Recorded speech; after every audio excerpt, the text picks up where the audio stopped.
J'avais détruit la seule chose stable dans ma vie et je payais ça de la manière la plus brutale. Mon fils est né un mardi de février, 3,2 kilos, criant à plein poumon, parfait et terrifiant.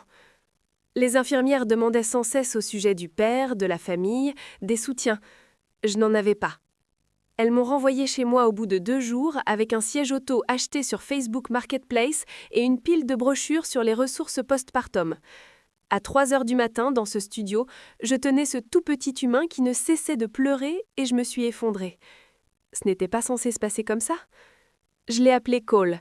Je ne sais pas pourquoi, ça me semblait juste. Les 3 premiers mois ont été un brouillard d'insomnie, de couches, de lait en poudre que je pouvais à peine payer. J'ai pris un poste de nuit dans une société de catering, moins payée que comme coordinatrice, mais avec des horaires plus flexibles. Ma voisine, une retraitée nommée Mrs. Hang, gardait Cole à bas prix quand je travaillais. Elle ne posait pas de questions, ne jugeait pas, aidait juste. Je me noyais.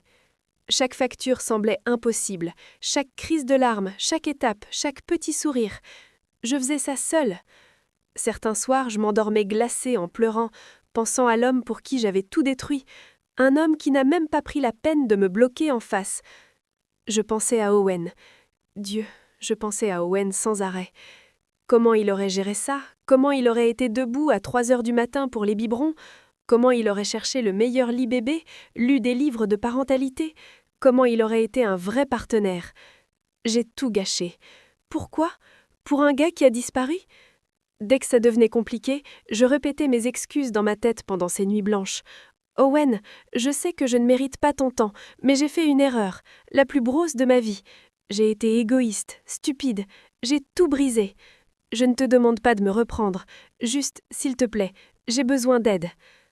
3 mois après l'accouchement, assise par terre, entourée de factures impayées, Cole qui pleure dans son lit, je me suis effondrée. Je n'en pouvais plus. Pas seule, pas comme ça. J'ai pris mon téléphone et cherché l'adresse d'Owen. Il habitait toujours dans notre ancienne maison. J'y suis passée une fois, tard la nuit, enceinte, désespérée et pleine de haine envers moi-même. Les lumières étaient allumées. Il était là. J'ai mis Cole dans son siège auto, pris ma vieille Honda et traversé la ville. Il était presque 19 heures quand je suis arrivée. La maison n'avait pas changé. Le camion d'Owen dans l'allée, la lumière du Porsche allumée. Je suis restée 10 minutes dans la voiture à chercher du courage. Et s'il me claquait la porte au nez? Et s'il appelait la police? Et s'il avait refait sa vie avec quelqu'un d'autre? Mais je n'avais nulle part où aller, aucune autre option. C'était mon ultime chance. Je suis sortie, j'ai pris Cole dans mes bras